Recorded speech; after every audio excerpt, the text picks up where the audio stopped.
10 ذی الحجہ عید الاضحیٰ کی نماز ادا کرنے کے لیے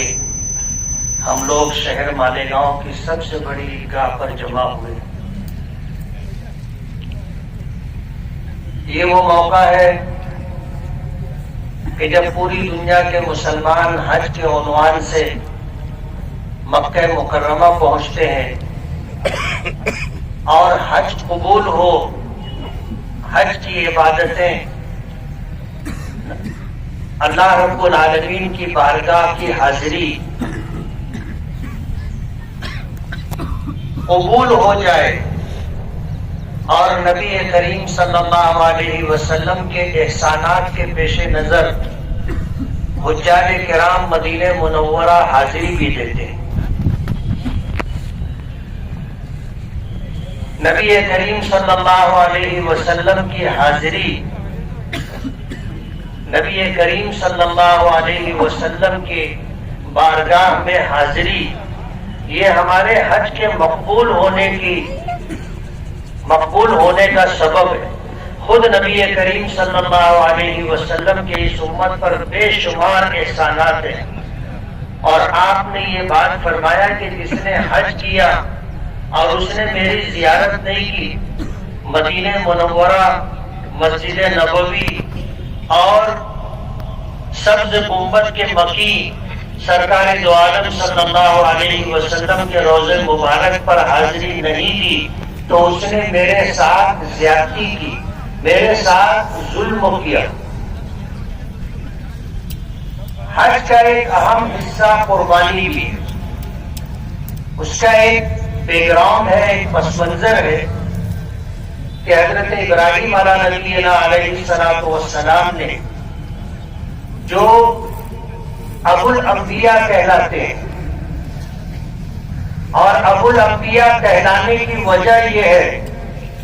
کہ مورخین نے یہ بات لکھی ہے اور کتابوں میں یہ بات موجود ہے کہ حضرت ابراہیم علیہ السلام کی بعثت سے پہلے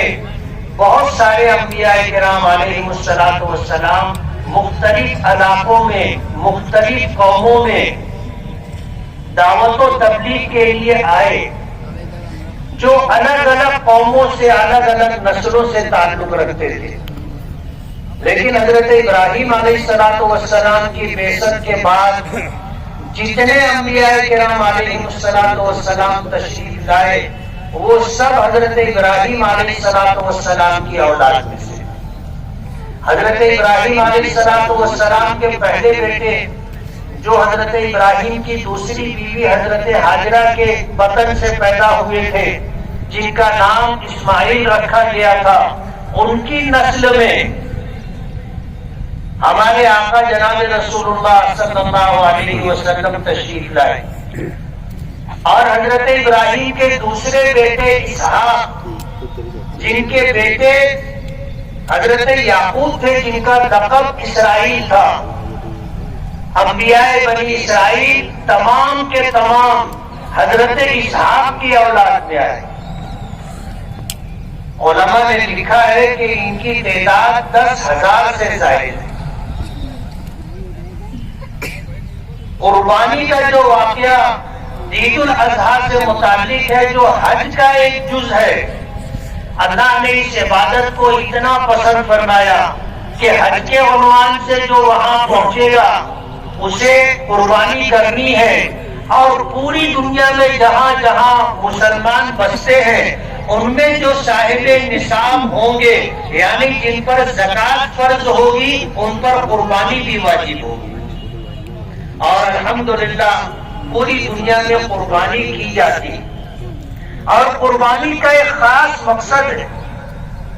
اور وہ خاص مقصد حضرت ابراہیم علیہ السلام کی زندگی اور ان کی سیرت سے وابستہ ہے۔ حضرت ابراہیم علیہ السلام کی پوری زندگی اگر آپ دیکھو گے تو بچپن سے لے کر کے اللہ کی بارگاہ میں جانے تک جن جن مقامات پر اور جن جن چیزوں کے خلاف انہوں نے برسرے پیکار رہ کر کے قربانیاں دی ہیں، وہ تاریخ کا ایک حصہ ہے، شریعتوں کا ایک حصہ ہے،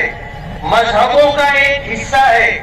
آپ دیکھو گے قربانی تمام قوموں میں پائی جاتی ہے، صرف مسلمان ہی اللہ کو خوش کرنے کے لیے قربانی دیتے ہو ایسا نہیں ہے. آپ کو عیسائیوں میں بھی قربانی ملے گی، یہودیوں میں بھی قربانی ملے گی، بدھ مت کے ماننے والے لوگوں میں بھی قربانی ملے گی، اور دوسری قومیں جن کے پاس مذہب ہے یا نہیں ہے ان کے یہاں بھی قربانیاں موجود ہیں. ہماری شریعت تو ہر اعتبار سے مکمل ہے. جانور کو اللہ کے نام پر قربان کرنے کے لیے یا عام دنوں میں اپنی ضرورت پوری کرنے کے لیے، گوشت کھانے کے لیے اگر جانور کو ذبح کیا جاتا ہے تو اسلام نے جانور کو ذبح کرنے کا جو طریقہ سکھایا ہے، آج سائنسی تمام تر ترقیات کے باوجود اس سے بہتر کوئی دوسرا طریقہ نہیں پا سکے. وہ اس دنیا کو اللہ نے بنایا ہے اور اس دنیا کے نظام کو وہی چلاتا ہے، اور اس دنیا میں بہتر سے بہتر کیا طریقہ ہو سکتا ہے وہ اللہ پاک نے اسلام کی شکل میں ہمیں عطا کیا ہے. اللہ کا بے پناہ احسان ہے کہ اللہ نے ہمیں جو مذہب عطا کیا ہے، جو دین و شریعت اللہ نے ہمیں دی ہے، یہ پوری دنیا میں تمام مذاہب میں سب سے زیادہ بہتر، سب سے زیادہ پسندیدہ، صرف انسانوں ہی میں نہیں بلکہ اللہ کے نزدیک بھی اگر کوئی پسندیدہ دین ہے تو وہ دین اسلام ہے. میں یہ کہنا چاہتا ہوں کہ یہ مذہب ہر اعتبار سے مکمل ہے. زندگی کا کوئی بھی شعبہ ہو، انسانی زندگی کا کوئی بھی حصہ ہو، اگر وہ یہ چاہے کہ میں اپنے پروردگار کو راضی کرنے کے لیے ایسا کوئی طریقہ اختیار کروں جو آسان بھی ہو اور اللہ کے نزدیک پسندیدہ بھی ہو، تو وہ طریقہ آپ کو اسلام میں ہی ملے گا اور ہر موڑ پر ملے گا. کہیں آپ کو ایسا نہیں لگے گا کہ میرے مذہب نے، میری شریعت نے میری رہنمائی نہیں کی.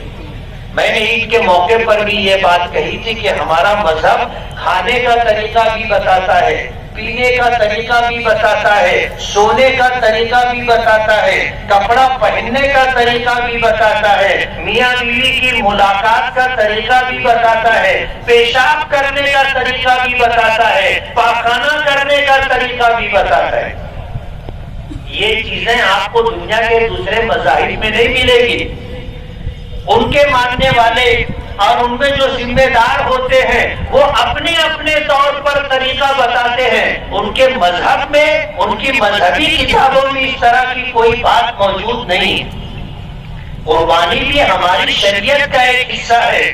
نبی کریم صلی اللہ علیہ وسلم سے پوچھا گیا من اضاحی یا رسول اللہ، یہ تمہارے باپ ابراہیم علیہ الصلوۃ والسلام کی سنت. حضرت ابراہیم علیہ الصلوۃ والسلام کی پوری زندگی قربانیوں سے بھری ہوئی ہے، اور حضرت ابراہیم کی سیرت اور حضرت ابراہیم کی زندگی پر بیانات آپ نے سنے ہوں گے. عجیب و غریب زندگی. سب سے پہلے جو انہوں نے قربانی دی تھی وہ اللہ تعالی کی وحدانیت کے پیش نظر دی تھی.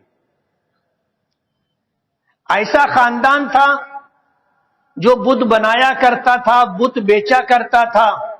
سب سے پہلے حضرت ابراہیم علیہ الصلوۃ والسلام نے